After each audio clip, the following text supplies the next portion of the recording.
What is up, creative athletes? Welcome back to the podcast. If you didn't already know, MLC Connect, our annual creative conference, is coming up in a few months. It is going to be in Detroit this year, home of the Lions at Ford Field, and I would highly recommend to register soon before registration closes. We have a lot of conversations like this, a lot of one-on-one talks, networking opportunities, and just opportunities to meet the folks that are doing what you do. But with that being said, let's get into the podcast. All right, today's special guest is Director of Team Photography for the Tennessee Titans, Donald Page. Donald, what is up? Yo, what's up, CDG? Ross, good to see you guys. I'm having deja vu, man. Thanks for being with us. I'm having deja vu for numerous reasons, but we just saw you at Nissan Stadium, man, at Connect last year. Dude, it was freaking awesome. I loved having Connect in Nashville. Nah, MLC is awesome, man. We get to see all these different people from all the different leagues, the different sports teams, the different colleges. Like, love getting to just meet other people in the industry. I really enjoyed having you guys in Nashville. Yeah, man. And there's definitely I think a lot of people enjoyed having it in Nashville, by the way. You need to come back then. I will concur. I think we're going to put it in the rotation like the Super Bowl. I love it. I actually have a shoot this weekend in Nashville, so hopefully I'll have coffee with you at some point tomorrow morning or something, or I'm sorry, Saturday morning or something.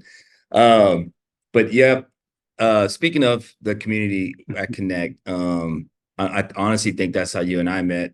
We met through a number of friends, Nick, who you spoke with at the conference last year, Surf, who also recently moved on, but also spoke with you guys. And man, you guys crushed it. I just remember seeing your presentation and seeing how much heart y'all put into it, and just how much beauty was going through it.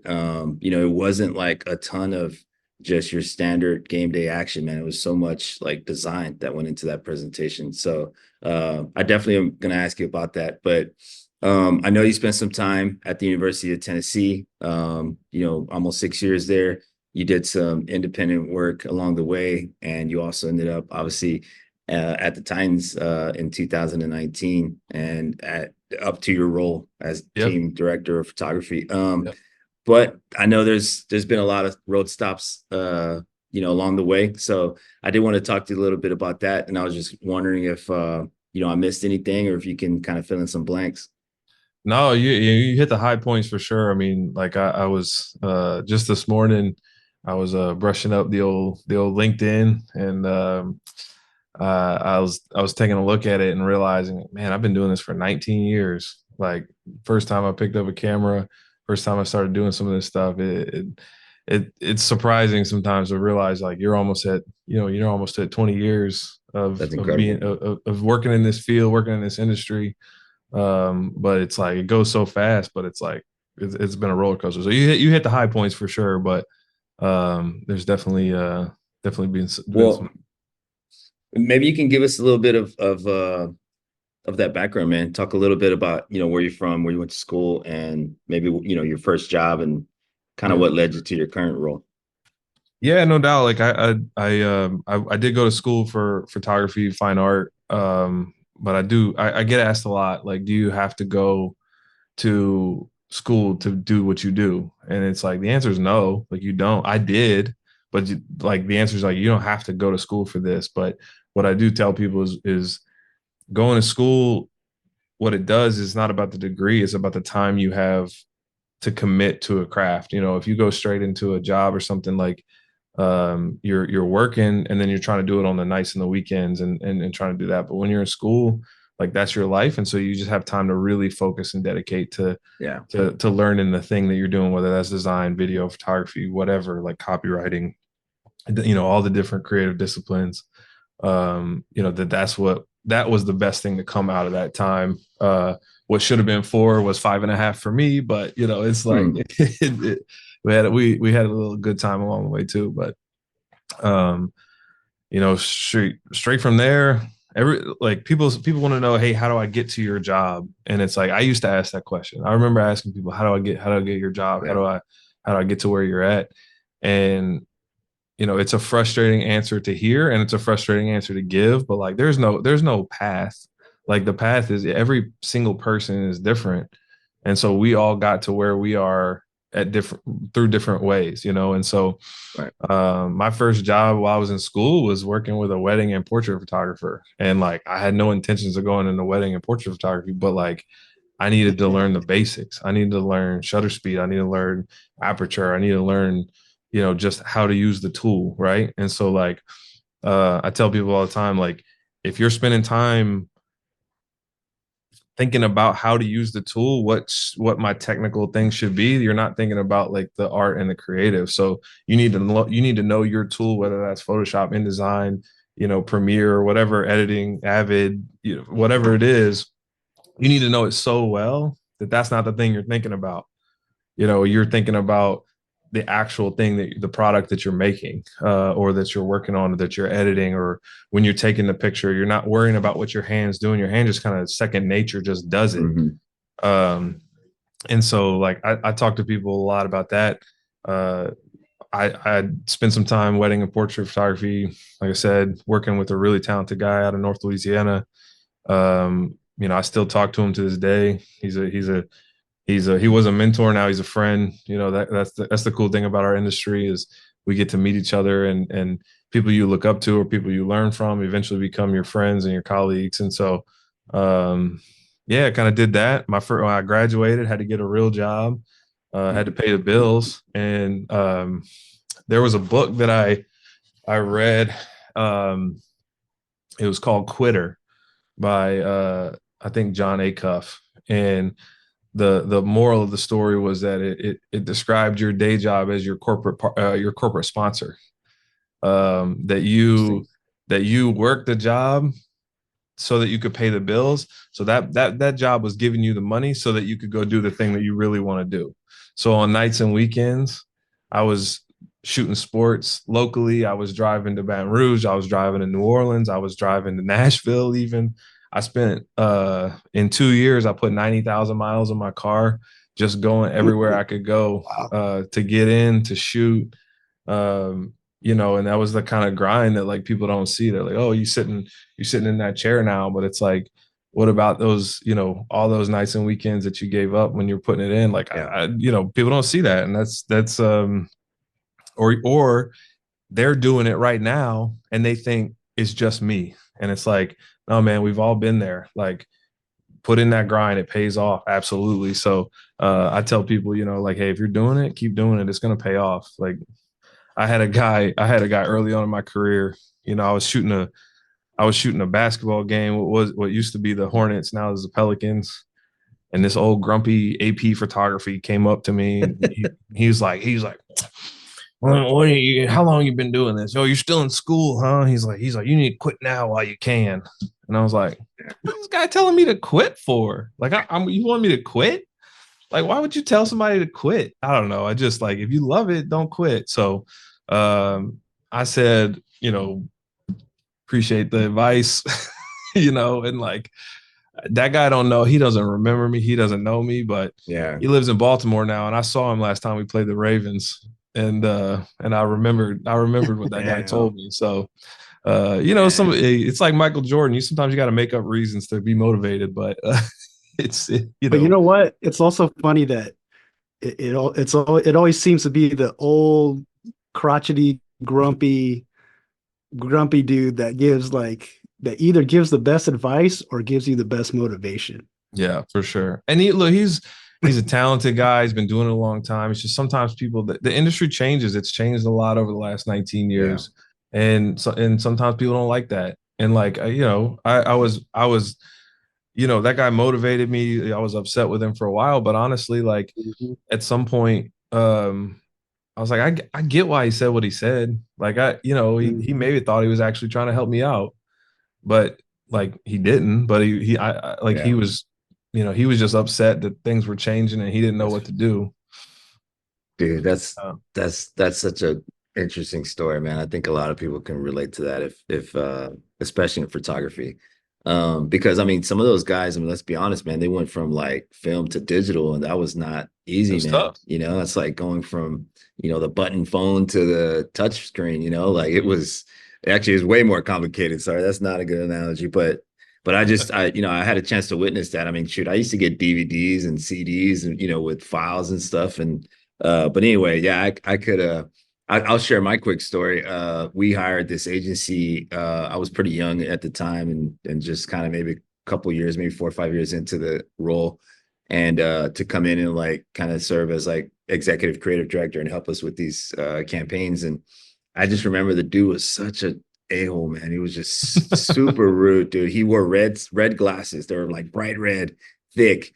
And he was just like, you walk in and he was just super rude. Anytime you'd give him feedback or just comments, he just like, like pop off. And it was acceptable in the boardroom. I was like, why is this guy like so rude? Like, and he's mean, and it's okay in this, like, he's like, I just didn't get it. And I just remember he gave this presentation and I was like giving creative feedback. I wasn't like bashing or anything. I was just like, hey, here's how I think we can improve it. And he went off on me and he was like, you know what? I got to get a drink. And I'm going to go get a Diet Coke. And he got up and stormed out of the meeting. It was the first time someone ever walked out of a meeting. And I was like, what did I say? And I'm like, what? I look around and our CMO at the time was like, let him go. And I just remember like thinking like, okay, I guess that's acceptable. And I remember having a conversation with her afterwards. Everyone left and the meeting was over. Yeah. And I stayed in there with her and I was like, hey, listen, I'm not trying to be like divisive or, like problematic. I was like, I'm just doing it. And she's like, look, one day you're going to be an art director like that, and you're going to have a chip on your shoulder. You're going to treat people like crap. And I was just like, I just kind of, what you were saying, I was like, no, I remember walking out of there and just being like, no, I won't ever be like that. Like, I get that that's his way of like, maybe like being frustrated with someone who's young and maybe talented at the time, or, stirring up the pot a little bit as far as, the creative work we're doing. But that was always fuel for me. I was just like, man, no, I won't ever be that guy. Like, I understand him. Like, he's probably, I mean, the guy was from Pentagram, and like he had like a really an amazing portfolio history of like, as far as like design work. But I just remember thinking like, no, that's not how I want to be. So I always think about that too whenever I'm in a meeting and I want to like not like kind of go and address the thing that was said, like, no, that was dumb. That is a bad idea. We're not going to do that. But, in my head, I'm like, you know what, let me go a little eloquently, because I will never want to be, I don't want to have someone feel like that, where it's like, and to this day, I'm sure most people have not walked out of a meeting, but I'll just never forget that, man. It was like probably the one time that someone slammed a drink or slammed something down and walked out of the meting. I wish I remember what I said. I was gonna say that the lady was right. You did become that. Nah, no way, man. I've definitely had my little moments, man. I know my team could definitely say that, but not to that extent, man. But anyway, and I'm sure, Ross, you have stories too, man. We all do, man. But it's good to hear, it's good to hear that stuff, and also good to hear about the grind, man. I know a lot of people think like, well, do I just got to grind for 6 months or a year? Like, no, it's long. It's multiple years. As a matter of fact, sometimes it's at each post, I'm sure coming into the Titans role, like that was not easy. There's a lot of things that you had to rebuild from scratch, or, start something new. There was a time there that like, I remember, I started in 2005, right? And I started shooting and I was doing this. And it wasn't until 2012 that I got my first full-time shooting sports job, right? Like, I was shooting sports, I was getting in places, I was doing things, I was making a little bit of money, but not enough to live on, and so that 7 years, like there were definitely times where I was like, man, let me think about this. Is this really working? Am I talented enough? Am I gonna get a job? Like, can I do it? Because that was a long time. So people say, man, I've been putting in my dues. It's been a year. I'm like, a year? You're just getting started, And so, Donald, you made me. Yeah, go ahead. Sorry, you made me think of a question. When did you start thinking like, I want to be a sports photographer? Like, when did that first come into your mind? Oh, day one, man. I'll say day one. I'll back up. I don't want to throw my mom under the bus because I love my mom. This is a really funny story though. when I was in high school, our high school decided to like it was like a new elective you could take. It was photography. And it was like dark room, film, the whole thing. Say, hey mom, I really want to take this class. And I give her a hard time. And she always gets so upset when I tell her this, but she said, I'm not spending $150 on a camera that you're never going to use again. Hey. So I'm like, Mom, that sounds like a very mom thing to say. I know. Dang. And so I give her a hard time. She's like, I'm so sorry. I would have never said that, but I went to school for architecture at first. And she pissed you off. And I had to take an art elective. So I said, hey, you know what? It's my decision now. I'm in college. I'm going to make my own decision. I'm going to take that photography class I wanted to take. And it was like game over from there. But I was an athlete myself in high school and a little bit in college. And then did okay, brag about that a little. What sport did you play and all that? Well, I will say one thing a lot of people don't know about me is I actually was a professional MMA fighter for a few years. And so I got a little bit of the ear here, but I wrestled for 12 years. I played football in high school. I did club wrestling in college, and then that's so cool. My my senior year in high school, a buddy of mine was like, hey, I got this friend who's getting ready for this thing called UFC. Like, you want to come train with us? Man. I was like, sure, yes. It's kind of like wrestling. I didn't know anything about it. And got into it and did that.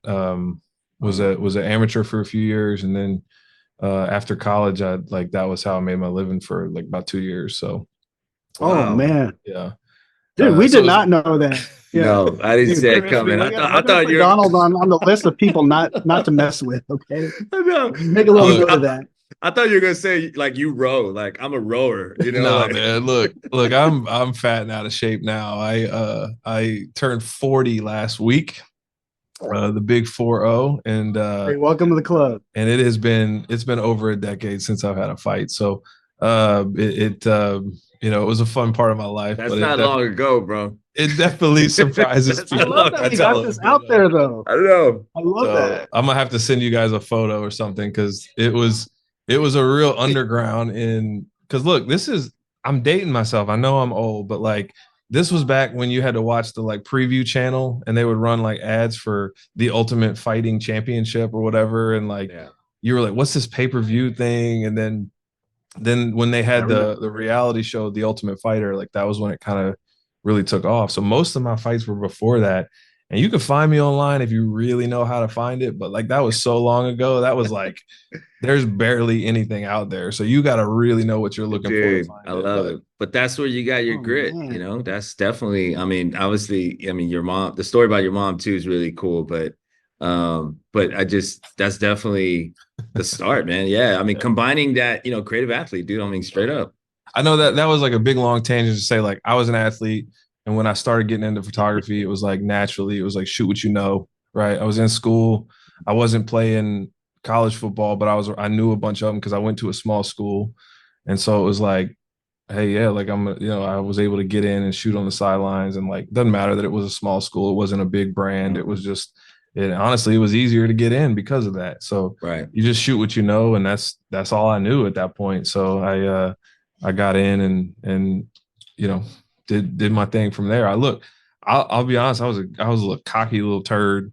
I wanted to work for Sports Illustrated, RIP, but like when I graduated, I was like, man, Sports Illustrated. And I was like, why won't they hire me? Like, I don't understand. Like, why don't they want because I thought I was the man and I was terrible. I look back on that work and I was like, why did anyone hire me? Like, not just why did it's like, no one should have hired me. I was so bad back then, so that's hopefully we all go through that journey that you kind of think you've done it and then you realize you're terrible and then you kind of build up from there. But I remember graduating and being like, why didn't nobody give me a job? Like, but I was still figuring it out. So, well, Ross, man, what a great question. Cause, I just can't get that out of my mind now. Like I'll never try to make Donald upset or anything.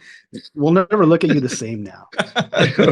No, that's so cool, man. That's I love that, man. And I love that you're so humble too, man, and that you're able to realize, as you said, you were a turd. I mean, it's just we all like we're cocky and like, man, I could work for that team. I could do that. Like, I remember I've told this story before, but Ben Jenkins spoke at the conference one time, and he's like, "Hey, made everyone raise their hands." He's like, "Raise your hands if you're 20 or if you're 30 or if you've been doing this for like 5 years, 10 years." And I just remember him saying like, "Okay, everyone hold their hands up," and he's like, all y'all suck." Everyone was like, Remember "What?"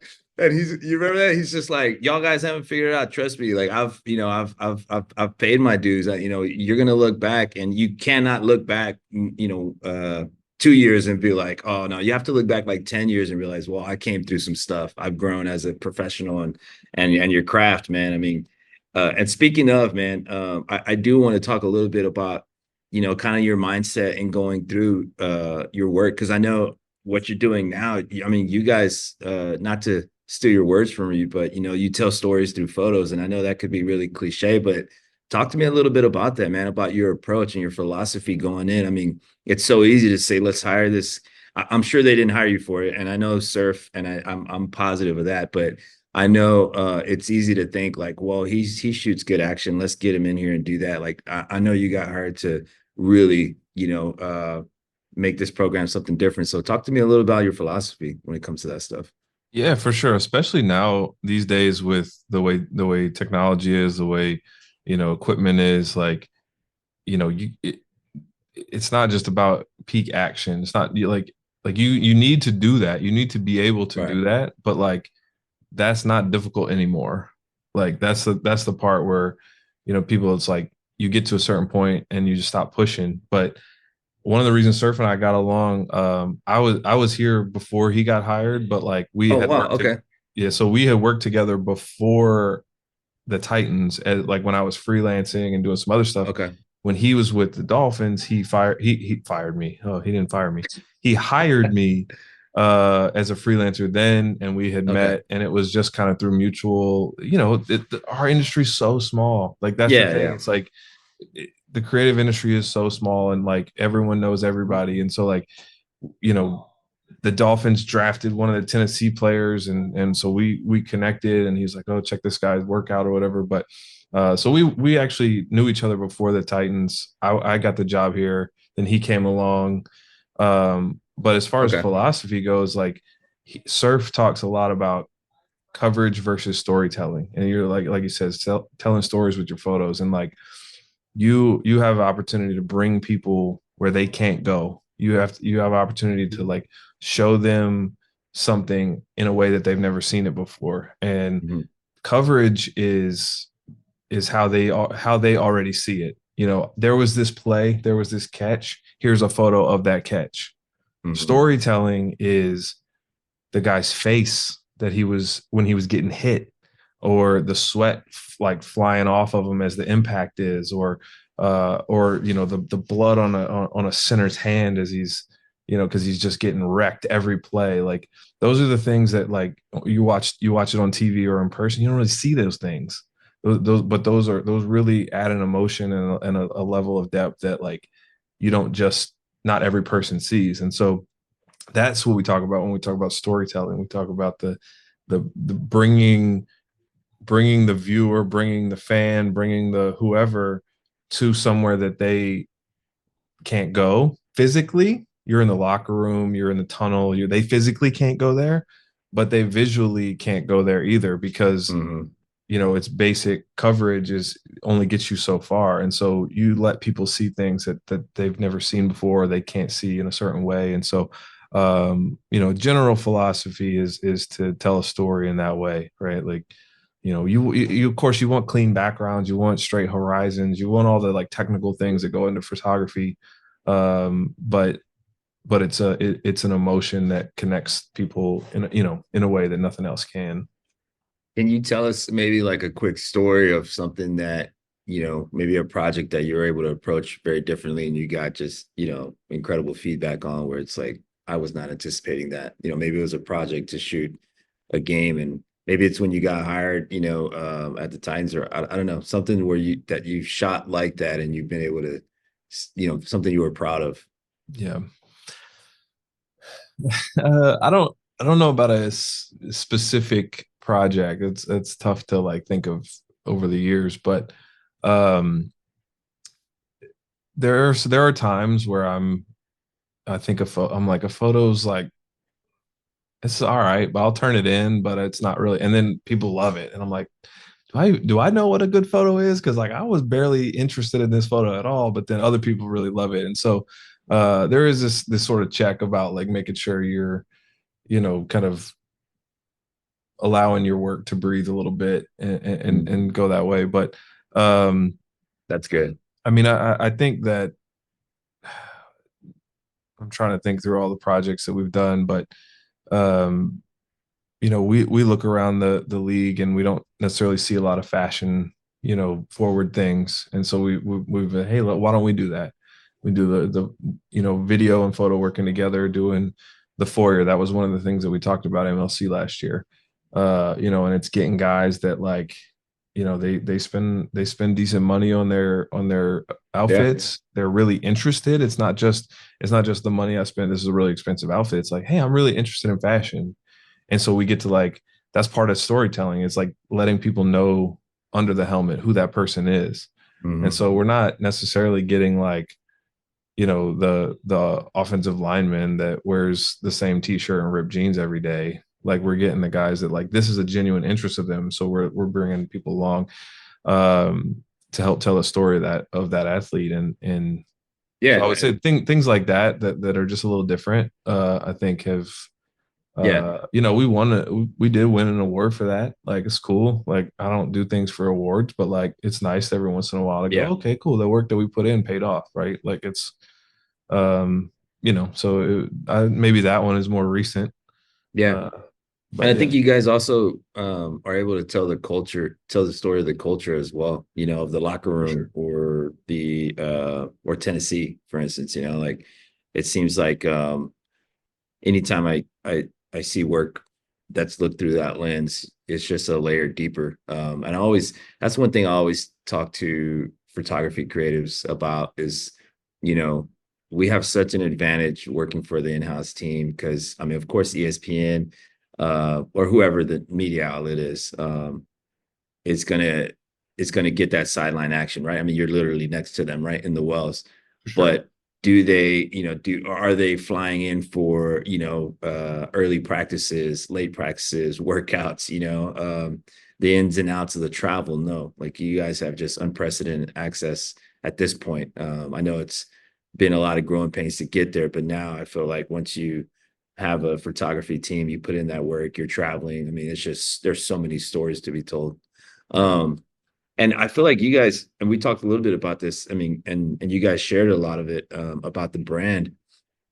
Talk to me a little bit about the synergy between like not necessarily you, Nick, and the crew, but like the synergy between like photography, video, and design. Like Mhm. how is that important to a brand? What's your philosophy on that?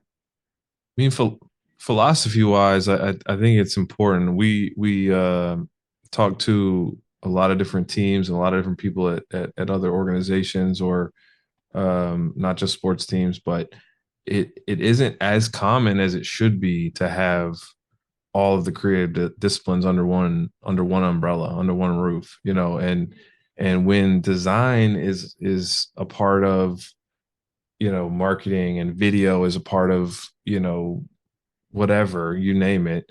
If they're separated, then their missions are different. The brand starts to tear. The look and the feel starts to feel like really off. And I think having everybody in the same physical space is important. I think having everybody under the same like virtual, same boss, same leadership, same direction, Structure. I think is really important. And there's healthy discourse, right? Like you don't always get along with everybody, but it's like that's how we stretch and grow as creatives. If we always got along, we'd just be doing the same thing over and over again. And so it's like different ideas, like diversity of thought. We talk a lot about that, right? Like we want people who look differently than us, and we want people who act differently than us, and we want people who think differently than us, because as that room starts to grow, you have lots of different people from different backgrounds bringing different perspectives, and like that's a huge thing in creative.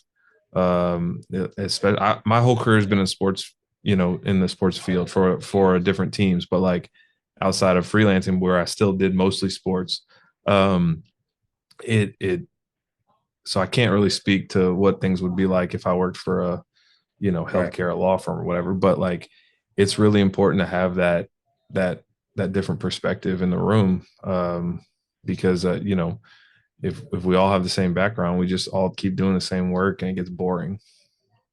Yeah. No, 100%, That's man.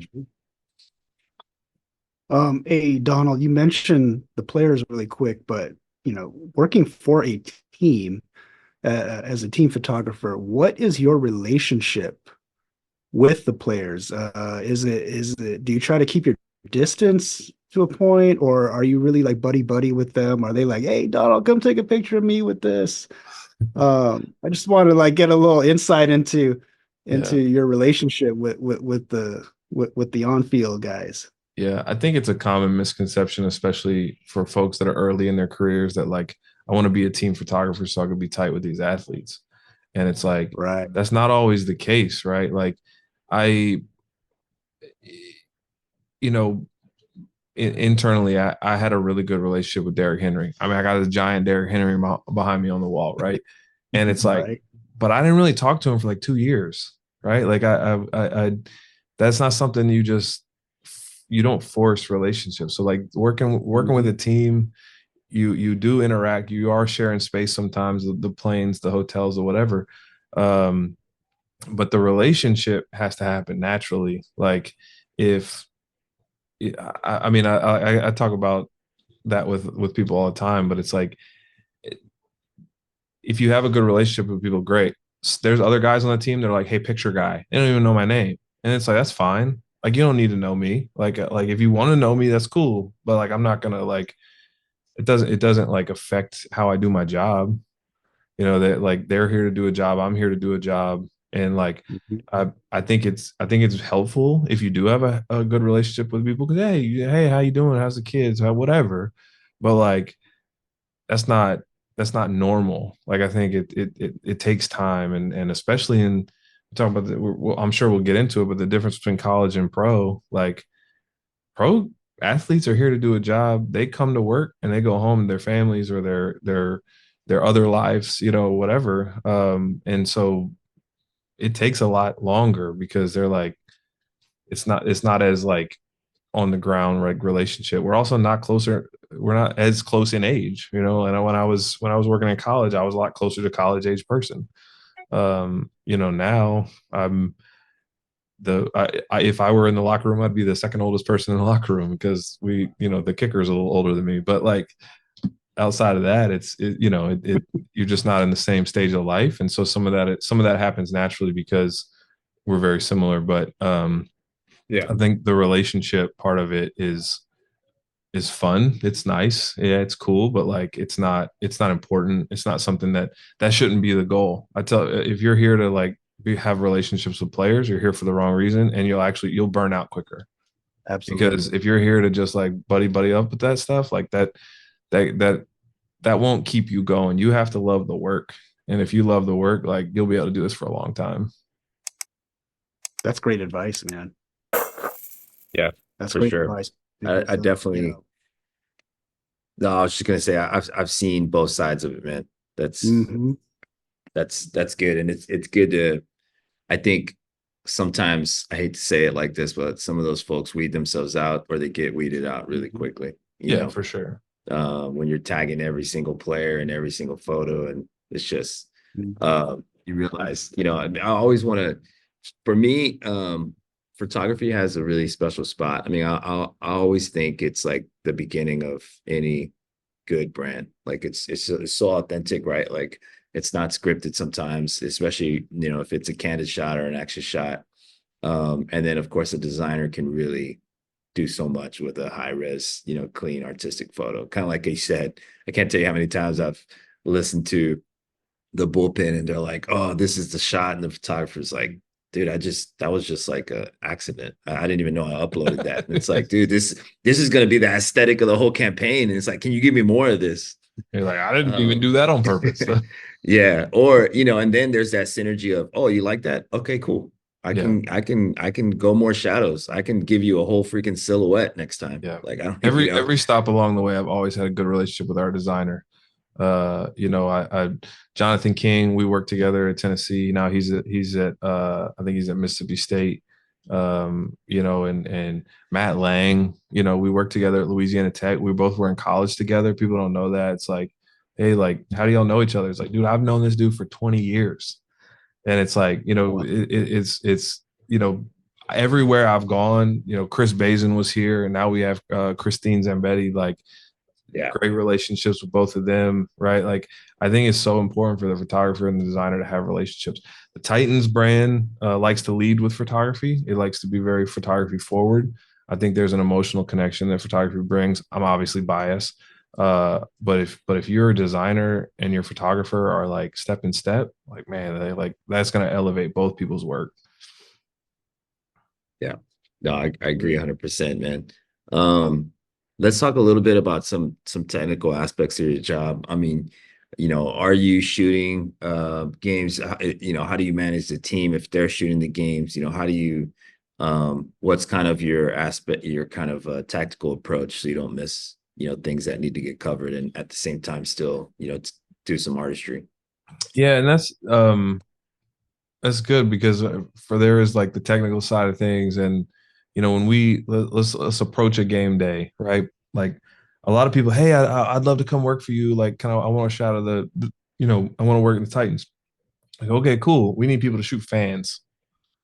Like, are you cool with that? Oh no, I wanted to shoot action. Well, we don't need that. Like, that's an organization, like especially a professional sports teams. Like, you have partnership obligations. You have to get photos of signage, and you have to get photos of fans being excited to be there, and you have to get photos of, influencers that are at the game, and the ownership, capturing their story and making them look, making them look good and making them look right. There's a lot of different areas of the game that is outside of shooting the players. We need a great story. We need a great photo of the coach from every single game, because the writer writes a story and then wants a photo of the coach. And it's like, we got a million photos of our coach, but okay, sure. Because it needs to be authentic. Yeah, fresh. And so our team on game day, we have a person dedicated to the cheer team and the like mascot, because I want them. I basically, she's the team photographer for the cheer team, because I want her doing the same storytelling that we're doing for the football team. I want her doing it for the mascot and for the cheer. So we have a person dedicated to that. We have a person dedicated to corporate partners that's shooting really interesting photos that incorporates a partner's brand, right? Like, that's, I call it proof of life. I don't just need a proof of life photo to prove you did it. I need a really interesting photo that could be a billboard, that could be an ad, and also incorporates this logo. So there's a challenge there, that no matter what the assignment is, like, to make an interesting photo, to go out and find a photo and make it in a way that, like, you see things differently than anybody else sees. So we of course have, we have two people that are always in front of the ball. If our offense is driving down the field, they're in front of you. If the defense is on the field, they're facing you, because you want to always make sure that they get that sack and they celebrate. They're gonna face that way. So we always have two people, one on the home side, one on the away side, that is always in front of the ball. And that's kind of, those are your prime spots. Those are the people who get the best action. Those are the people who get the cleanest, ISO shots, and all the best, like, actual action shots generally comes from those people. But then there's a third person who's kind of opposite end, because sometimes the receiver is facing the other way when they catch the ball, and so they're going to be facing the other way. So you don't, like, I hate photos of people's backs. That every rule can be broken, and there's a successful way to get a photo of someone's back. But if it's just a guy catching the back and I can't see his face, and I can't really, like, there's just nothing there. There's no emotion. Yeah. And so, like, having somebody on the opposite end, that person's going to have way less volume from a game, but their shots are probably going to be just as interesting as the other one. So we kind of have those three primary spots. I tend to float around a little bit. One, to give our other photographers kind of those prime spots, but two, because I'm really dialed in the meetings and the nuance of what our marketing team's looking for, or our partnerships team's looking for, or what our game event pres, all these things. And I feel really dialed into that. So I can look for those details. I can look for those moments, and I can look for those textures and things that our designers are looking for. And allow me to just kind of to be free. I'm shooting the action, obviously, but like I'm shooting it in a way that's like that, that I can do. So And Well, so that's a good segue into shot lists. And how important are those to you? Do you have your own shot list, yeah. and then marketing or some PR or some other department Yeah. gives you their shot lists? And how closely do you follow them? Mm. And is there a certain format that you might like those in that, from a marketing or a designer standpoint, we can help you out in that way? We have evolved each year, and I'm actually really proud of where we're at right now, from that standpoint, because we have a shot list, and it's in kind of a chronological timeline, and it has what time the thing's happening, even if it might be second time out of the first quarter, but we have that lined out, right? We have the time that it's happening, who's shooting it, what the thing is, who it's for. Like, there's all the information there. And we get all these requests internally. We have project management software that we use, um, that kind of people from around the organization can put in. They put in the request. This tailgate needs to be covered. There's the arrivals of the players need to be covered. All the different things that we do, whatever it is, um, and so we make sure that there is a person assigned to all the things that we've had requested internally. And the kind of second thing that we added this year that has been really helpful is we actually have a person sitting in the booth acting as a project manager on game day, that's hitting up our group text saying, hey, in the next time out, they're doing the presentation of the pilots, or they're, right after this thing's happening, or, you know, um, I love hey, that. somebody, I'm off the field because I had to go do something, and someone says, hey, can we get the thing? And it's like, well, they know that I'm not there. They know where I am. So they say, well, hey, can so-and-so, can you go run, do this thing real quick that just popped up, right? Like, so it's this traffic control of what's going on, and it's been super helpful, especially as things pop up. And because you plan as much as you can, but things still pop up on game day. It's, oh, hey, I really need this, can you get this? Second thing is, we have live editors, we have designers, we have social, everything is happening in real time. And so we're able to communicate with each other, like, hey, that touchdown just happened, I got it, I'm sending it, and that way, um, or I didn't get it, did anyone else get it? And they know, okay, so, and that way our best work's going in, it's going in quick. Our editors and social team is getting what they need in real time. So it's a at this point, I'm very proud of it. It's a well-oiled machine. I think Sounds like it. yeah, we've put a lot of work into that process, and process is important, right? Like, just your creativity, again, that structure allows you to be creative, because you're not worried about the technical side of things. That stuff's taken care of. So now I can just go be creative. Right. Now, that was a great encapsulation of a typical game day. But obviously, especially an NFL photography team is going to cover more than just game day. Obviously, game day is once a week. Yeah. So, is there any? Can you think of any unique uh, shoots you've had to do off the field? I don't know if it was like at some special location or just some special event. And then, how do you manage these off field or non game day shoots that come up Yeah. throughout the year? No, and I'm obviously full time with the team. We have another full time person, Jessie Rogers. She's super talented. She came to us from the college world also. She's like 8 years at Liberty University and then at South Carolina. And then we will also have a seasonal person. So during the year when things are during the season when things are a little bit busier, we have another person that's kind of full time as a seasonal worker, and that's another avenue for people to get experience. I tell people all the time, hey, how can I work for you? I'm like, wait for this job to get posted, go apply for it, that kind of thing. But a lot of NFL teams have that seasonal role, because like to your point, there's a lot going on off the field. We have 20 games a year, but we cover 350 events in a year. So that's obviously like percent wise, Wow. games are That's low insane. on the yeah. So there's a lot of 350, work. that's almost a whole year. I mean, It's like your whole year's worth of stuff. yeah. I mean, and that's part of all this. Knowing those numbers is important to help you get the help and the justification that you need for those roles. So Yeah. we have, that's why we use project management software, so that it can come in and we can get the numbers that we need for those things. So um we we were able to build the team. When I started in 2019 with the Titans, I was the first full-time photographer they ever had. They had a contract guy for a long time, but they never had anybody in-house.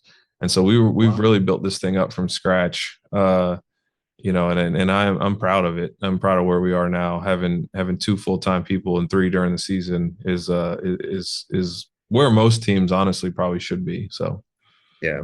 And you guys are using project management software to have that data, to have those conversations when it comes to budget, time, and exactly. head count. And there's that. I'm a big ambassador of if the CEO or CMO doesn't know the ins and outs and the data behind what you're doing, honestly, it's kind of taken advantage of. It's just like, yeah, call him up and he can show up and take photos, or yeah, call him up, they can design something real quick until you give them enough metrics to say, hey, we're putting out 300 plus events. Each event has about whatever, let's just say 500 photos around averaging. Mhm. And then above those average, you guys are using 20.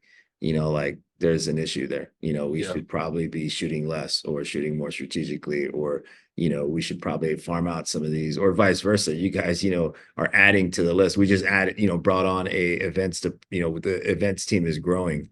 We Yeah. should grow with it. That's the type of yes, those are the type of conversations that I think, like you That day said, and that's the part where I think a lot of people, it's especially as a staff person, like you got to have that data, and that is as big of a part, as important to the job as a lot of the other work, is because when you have that data, I mean, honest, we have a really great group of people that we work with internally in the different departments. But if they didn't know, like when they find out, oh, you're covering 300, man, I didn't know that, because the events team only really pays attention to the events, and then the marketing team only really pays attention to the marketing needs. And so like Mhm. partnership only, you know what I mean? So everybody's doing their thing, and so they don't think the thing they're asking you is that big a deal, like, oh, it's not much. But then when they find out how much you really have, they're like, oh shoot, I'm sorry, like let me get this to you quicker, let me get this to you ahead of time so I can, like I didn't realize you had so much. And it makes the relationship with your coworkers healthier, by having Yeah. that data. So to your point, it is very important. Yeah. Yeah. No, I remember we got into it quite a bit. I'm sorry, not into an argument, but into the metrics. And it was just we're wanting to do more, and we were being asked for more. And I just needed more information to be able to have those conversations, because other departments are doing it, right? Social media was like, well, we're doing X amount of tweets and they're getting this amount of engagement. And we said, well, okay, well, what are on those tweets? Are they images? Are they designs? Like let's go a little step back. How are you getting this? So yeah, those are, I mean, there's just so many levels, right? Of type of, I guess, the professional aspect of growth and evolving as a creative team. Mm. But you know what? When you speak, I mean, for sure you can hear the years of experience in your tone, and the type of examples you're giving. But I am curious, along the way, were there some mentors, or is there a mentor that you kind of look to? I know you mentioned one early on, the wedding photographer owner. Is there someone else? And then, like, how often do you keep in touch? Do you how do you utilize that? How important is it to have one? I think it's important to have that, to keep pushing yourself, but also to keep you humble. I have there's a photographer that I met early on in my career. He started a little bit around the same time, a little bit before I did. His name's Stacy Revere. He shoots for Getty Images. He's one of their senior staff photographers. Insanely talented guy. And if I post something online, or if the team posts something online that's like not good, he's like, "Hey, bro, what is this?" And I'm like, yeah, like I didn't, About that. I didn't have the attention to detail that I needed, in kind of, because this is the We all thing. need Like one of those. I've gone through this. I've gone through this for years, and less here because there's a better appreciation, and understanding. But like through lots of different jobs where they go, like you don't realize that any photo that goes out like reflects on your team. It reflects on you, but it's like even if you didn't take it, it doesn't matter. And so like having standards and having like guidelines and things that people can, because if the social team touches your photos, if the design team touches your photos, like at the end of the day, it's still a photo, and people go, what are they doing over there? And so um those mentors that I've had, Patrick Smith, another guy with Getty Images that I've gotten to know over the years. When I was freelancing, I actually was doing a lot with Getty, and they assigned me a actual mentor with Al Bello. But then when I went back to staff, I kind of fell out of that program that they had. Al Bello is insanely talented. I still have um, a relationship with him where we don't talk as much, but those other two guys, I would say, like I look up to Patrick Smith a lot. His work is fantastic, and then Stacy is the guy that I talk to weekly, at Thanks. least. And it's like even if it's text, like we're in group text, Yeah. bunch of other folks that maybe got their start in Louisiana, and we're all spread out different places now. But we keep that. Stacy's up in Wisconsin or Minnesota, wherever he is. He's up in that region. We got people in Florida. We got me in Tennessee. We got but a bunch of us that kind of started out. We keep a good groove text, and so we'll get ragged on by each other if something goes out. It's like, hey, Yeah. what You is got it, this? man. So, but We you got to have definitely those Yeah. people to keep you humble. So, for sure. Yeah. And I always like to let people, I always like to remind people that are just starting, especially in like the first, I would say 2 to 7 years, or maybe 2 to 5 years. yeah, And that there will only be like two or three out of those hundreds that you work with that like really stick with you. And then that's going to be essentially your network and your kind of peer-to-peer mentorship. Cause I'm a big believer. Like, I don't think someone has to be older than you to be a mentor. Like it could just be someone who's like really keyed in on an industry, or like really has figured it out and done a lot of things.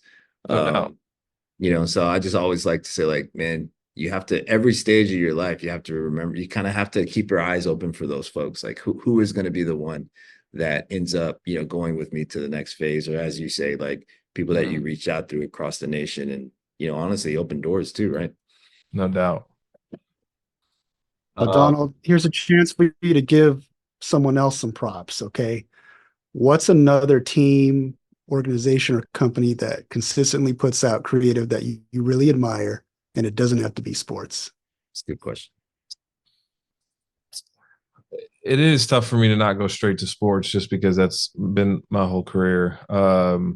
I there's a production company in Chattanooga, Pathfinder Films, that they were who I did a lot of the Navy work with, and I'm just like everything they do, I'm just so impressed by the work they put out. That's not photography related, but it's still just like a Oh, group it of doesn't people have to that, be. yes, it's a Yeah. group of people that I'm really really impressed by.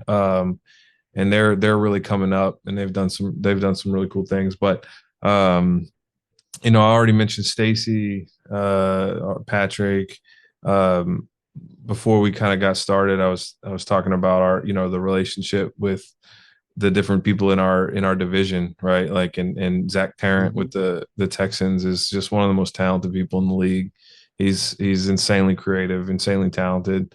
I know there's some MLC Connect with him too, but before he was with the Texans, he was with the Vikings, and I still think that Andy Canutis with the Vikings is just one of the most creative guys in the league. I mean, his work is it just makes me want to punch him in the face because he's just so talented. But I Yeah, wouldn't because the dude is yoked. The dude looks like he should be on the team. Yeah, don't mess with Andy because that guy is jacked. that's funny. But his work is fantastic. So um, I'm trying to think. Obviously, I gave props to Jesse on our team, Is and is there an industry outside of sports that you look to for inspiration that's just like, that could is always trending and doing unique things? I know for some it's like outdoors or fashion or just a brand that like is I think you even mentioned it, the one that was, doing like the film company that's just yeah. crushing it. When we were doing the foyer that we talked about earlier, that shoot that was inspired by a company called Ami Leon Dior, a fashion brand. And you go look at that work and you go look at the foyer, you're like, oh, definitely some inspiration there. Cool. So ALD is Nick introduced me to them, Nick Conklin. Um, really impressed by the things that they put out. I'm trying to think. I mean, You know I what? do. I follow a bunch of accounts that aren't sports related. Um, I get a lot of honestly get a lot of inspiration from the baseball field. Our worlds are very separate. I think the MLB Interesting. does some really incredible work, and so like it's so the seasons are so opposite that like I think maybe it's like because I get to watch them during our off Mhm. season, Yeah, you're not and as so busy. I get really inspired by the work that baseball's putting out because I think you guys just challenge each other just like maybe we do in the league, but there's I'm just really impressed by the things that I see come out. I mean, and it's not I'm a Padres fan, but it's like it's not I'm not just following the Padres, right? Like I'm following a lot of different teams and not just the teams, but maybe the designers that I met at MLC. I'm like I'm following you now because I want to see your work, or the photographer at the Red Sox is insanely talented. Like the things like that where I'm probably following. And as I didn't grow up a baseball fan, and I just like I follow a lot of baseball work now because I'm just really impressed by the people in that world. So Oh man, Yeah. that's cool to hear. I mean, because football and baseball are really different. You're right. The seasons are different, but just like, just the whole nature of the sport and the rhythm of the season is so different. You guys play once a week and in baseball they're playing every day practically. So yeah, but it's cool baseball you can get there's that.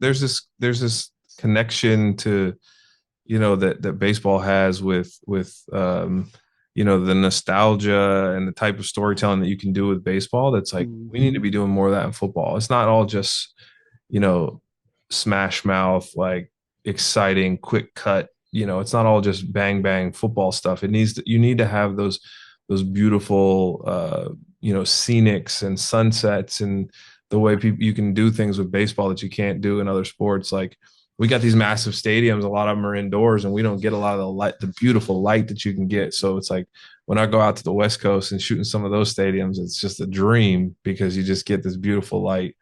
Sure. And so like I think about That's cool. some of the accounts I've followed in baseball for that. Yeah. Hey, Hey, Donald. last question, man. Last Oh, question, go for it. because there's going to be people listening to this that are wanting to break into sports and sports Sure. photography. And obviously, in your position, you hire a lot of people. Mm-hmm. So, what are you looking for, Donald, when you're hiring photographers? I mean, it's true. So when we were hiring our last person, we got close to 500 applications. So it's Mhm. like, how do you No separate surprise. yourself? I talked a little bit previously about how when I was getting through going before I got my first like job with Tennessee, I was considering quitting, and I wasn't quitting photography. I was just quitting I was thinking about quitting. Like, am I going to make it in sports? And so I started kind of going down a commercial route and doing photo shoots and kind of working on that. And so honestly, like I talk, the equipment's so good, people can shoot action. It's like, what can you do when you're in control? And so having some portfolio work that is like in a studio shows confidence, it shows like understanding of what you're doing. But at the end of the day, and I know you can't like express this in a resume, but like if I talk to you and I just feel like you're just super cocky and like you just think you're the man or you're the woman, it's like, nah, I can't work with that, because I can help you become a better photographer. I can't make you become cool to be around. You know what I'm saying? Like you have to be able to, because you work long, long hours in sports. You're working nights, you're working weekends, and you're with these people all the time. They're second family to you. And if you're not cool to be around, like, and that's not, we have some dorky people that I've worked with in the past. Like, that's okay. Like, you don't have to be swaggy. You just have to like be a good person. And so like that's when I'm talking to somebody, if your resume gets you to the point where I'm going to talk to you, and I have a job to offer, it's like I'm going to talk to you, and like I want to know that you're a good person. I want to know that you like care about the work. I want to know, but I want to know that you care about something outside of work. So I probably it's heavy. It's hard to identify personality, in a 20-minute conversation, or in an hour conversation with somebody. But I think that is something people really overlook. They're so worried about telling you how great they are that they don't realize they're coming off as just a huge jerk, and it's like, nah, I can't, that's hard. That's a lot harder to manage than helping you get better at your craft. That's a great answer, man. That's a Yeah. great answer. Yeah, that is good, man. And there's so much that goes into that, right? I tell people all the time, all the time, outside of professional, like what we do, like what you say, how you say it matters. Like words matter still. Really quickly, I can know within about 5 minutes if you're humble and hardworking, or if you're cocky and you expect it to be done for you, or you're not. You're looking to learn, or you're looking to teach. Like real quick, man. And it's interesting because I think at the C-suite, like the higher you get, and that doesn't necessarily mean in title, just kind of like the tenure. Like the more you work with folks, you obviously start to work with more and more experts.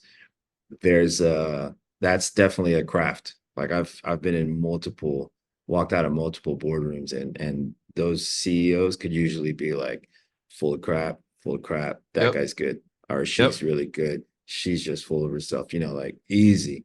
And Easy. it says a That's lot, so man. It true. says a lot about, who you want to work with, man. At the end of the day, like I tell photography and design, and honestly, I know I'm probably gonna not a lot of people aren't going to agree with me here, but at the end of the day, it is a service-based, profession. We are like, without requests, we don't have that much work. Like, you have to be able to like manage the room, manage your subjects. And that's one big question, that if I'm not feeling that from a photographer, you're definitely not going to treat the subjects the way we want them to be treated. Because that, a lot of times, dude, I've been at this stage in my career, I'll have people specifically say, we want Donald or whoever to shoot me because I really like the way they make me feel. Literally. It's like, dude, okay, yeah, I get it. And in the back of my mind, I'm like, well, yeah, we can do that. Or I'm like, wow, that's not the best person, but I get it. They made you feel confident. You work the room. So yeah, that people skills, I guess to kind of wrap it up, you have to shine through, and you have to communicate your work. You have to, let your personality come through in those moments when you get a moment, when Yeah. and let us know before we get into hot seat questions, we're are your messages open on LinkedIn? Like, what's the best way to get a hold of you if someone's just like, hey, I'm working for this team and you sound like you've done a lot more than I have. Like, I'd love to chat with you about what we're doing and how we can improve. What's the best way?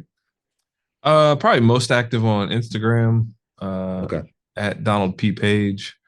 Okay. I, I've been doing more LinkedIn lately, just because it's kind of a growing platform, and some of the just the job side of things. It's important to how you're presenting yourself online. But probably those two platforms. I have Twitter, X, whatever, but like I'm not really on it that much. So Okay. probably either one. I'll get your Instagram before I get your LinkedIn, but I will get them both. Yeah.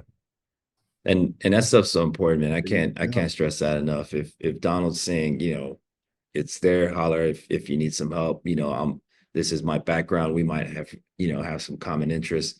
I would definitely say that was game changing for me in my career when someone said, "Hey, it's an open door policy, basically. Hit me up. I'll give you 15 minutes, no problem." No, I'll talk to people all the time. Look, I got a 30-minute commute to and from work. If I can work it out, I'm using that time a lot of times to talk to folks.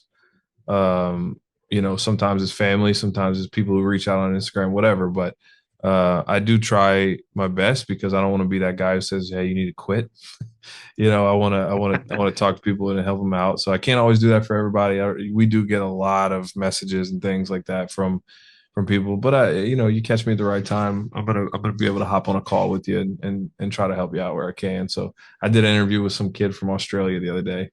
This guy, "Hey man, I'm really trying to just understand things better. I'm shooting a lot of rugby. I'm coming to America. Like, can I just talk to you on the phone?" Yeah, sure. I was on my way to the NFL Photographer Summit, and I was on a layover in LA, and I was talking to this guy on the phone. So it's just that Cool, man. you try to That's get it in when great. you can. Instead of playing Candy Crush on my phone, I might as well like talk to some folks. So Yeah, that's so good, man. Those interactions go a long way. I mean, we've just here in this podcast, I've talked about a few that have sat with us, although they were brief. They've sat with us, for over a decade. yeah, All right, cool, man. Well, let's jump into some quick hot seat questions and let's see Oh what man. let's see if you're a good person. see what you No, I'm got. kidding. All right, quick answers here. I think I know this because you mentioned it a few times. What's your favorite team besides the team you work for? Favorite team? Oh, the Padres. Yeah. Sorry, Ross, but yeah, Padres. That's all right. We'll keep it in the NL West. All good. All good. Hey, I could kind of tell from looking at your desk. Are you an organized desk, messy desk, or just clean uh, up for us?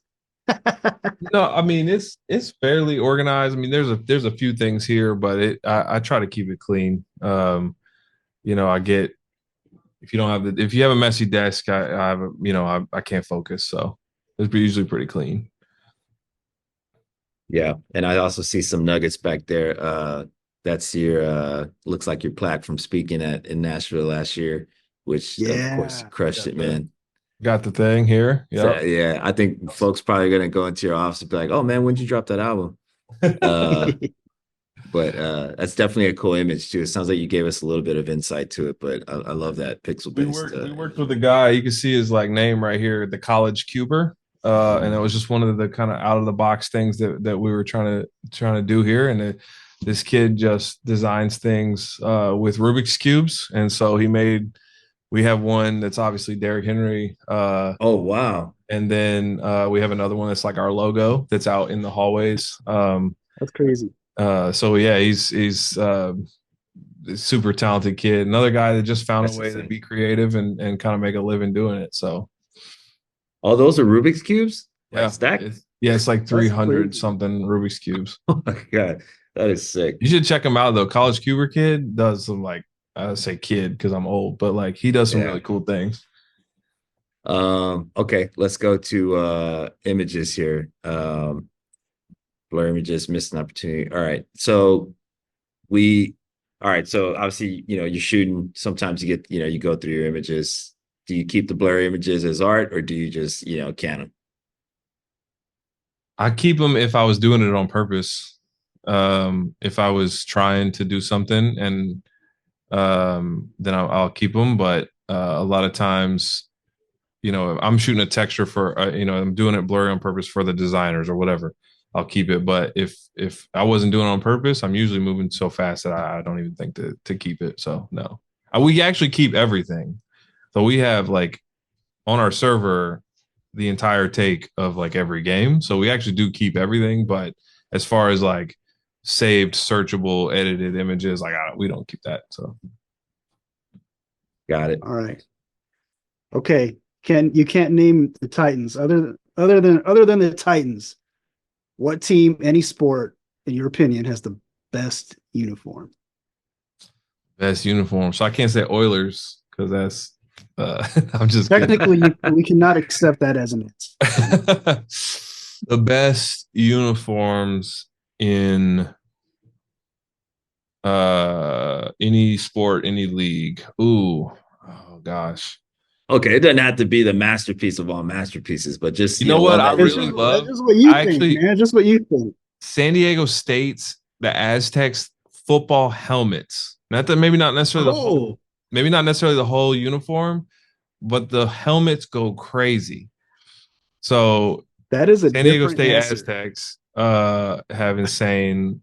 I mean, Oregon, that's the easy answer because like, they just have everything. yeah, The smoky gray helmets with Tennessee, they have like the mountains in the helmet. Those are pretty sick. Um, I really like the way the color is on the Jets helmets. They have this kind of metallic green that like sometimes it looks dark, sometimes it looks light. Like it's pretty sick. I'm just thinking helmets now, full uniforms, but yeah, I was like, I'll go with that. yeah, that makes sense. Um, all right, let's talk lenses real quick or cameras. What's your kind of go-to camera and or lens? Just got to grab it from the bag and you're not sure what you're going to encounter, but you can only grab one. Um, if it's if it's just run and gun, I have a Leica Q2. I'm trying to get the Q3. That's the camera that I just have on me. If I'm getting ready for a game, I'm all mirrorless Canon R3. Hopefully they got a new one coming out this summer. But I'm grabbing the Canon R3 right now. Nice. Dope, dope, dope. Yeah, yeah, I love. All right, man. The Titans have made it back to the Super Bowl. Okay. What's your pregame meal that day? Ooh, pre-game meal. Well, I'm an early riser, and I typically my game day routine is to go early to the stadium the uh with the equipment managers, and so I'm also a like a superstition. It's not superstitious, but I'm a routine guy, and so like Okay. Creature of every habit. every year or every game, I would have to do the same thing for the Super Bowl as I would do, any other game. And so I'm getting up, I'm grabbing a coffee from the team room at the hotel, and then I'm getting a donut, a glazed donut, and a chocolate donut in the locker room. And then they're gonna have, if it's a later game, they're gonna have pizza. And then at halftime, I'm eating an Uncrustable. And then on the plane home, hopefully we're having celebratory champagne. So Hey, you got your sugar for the day, man, covered. for the record, Real. never had the champagne on the plane, but that was what I would want if we just won the Super Bowl. Of That's course. funny, man. And what's I love it. I don't even know what an Uncrustable is, but I will have to Google that. It's just It's a the peanut butter and PB&J, jelly pre-made. prepackaged PB&J. They're a Okay. huge thing, like in locker rooms now. Yeah. It's crazy. Oh, I know what you're talking about. It's are they like pressed together at the around the edges? Yeah. Yeah. Yeah. Yeah, there's no Dude, crust. put one of those in the freezer for 15 minutes and eat it. Oh, That's good. absolutely. Yeah. So that's the game day Uh routine. I'd have to stick to it. Man, I will have to say that's the most explicit, like like detailed version of that question we've ever gotten. Love it. I love it. You definitely are superstitious. All right, last one. Favorite hoodie. Are you a pullover or a zip up? Oh, pullover hoodie. We have I was at ease Lululemon for a long time. Honestly, this thing's going crazy right now from pro standard, but at ease Lululemon hoodie is probably like my go-to. Uh, Recently it's a little bit warmer. Lululemon has a steady state that's like just a little bit oversized and comfortable, and so I've been going with that one. But definitely hoodie guy. Fancy. And I would, yeah. So that's what I'm going with. Dude, thanks so much, man, for spending some time with us and answering This is these cool. ridiculous questions. Just in the last 5 minutes, I think I kind of got you down to, who you are. Those are some Exactly. questions. Yeah, you can have those if you want for your next interview. And that'll tell you real quick. But yeah, man, dude, thanks so much for joining us, man. I really appreciate you opening up about some of those, things that are on your resume and those lessons that you learned along the way. I know you and I are friends, and I hope to see you in Nashville this Yeah, week. definitely. Just appreciate you, man. Yeah, Ross, no, loves getting to spend time with you. As soon as you asked, I was all on board. Definitely. Yeah, Donald, thank you so much. You had some really great insights that are going to be very valuable to people watching or listening. And I really hope to catch you in person in Detroit, man. Yeah, for sure. Well, we hadn't talked about MLC yet, but we need to. We need to get that on the books. cool, brother. Well, all right. Enjoyed it, man. Thank you. All right, guys. Thanks so much for joining us for this episode. Be sure to like, comment, subscribe, and share this with a friend if you think there is someone in your industry that needs to follow this podcast or hear some of the things that we talked about. Also, don't forget to register for MLC Connect. That is July 16th through 18th at Ford Field in Detroit. You definitely don't want to miss it. Just go to the website, mlcconnect.com, to secure your seat. And I will see you guys next time, and definitely in Motown.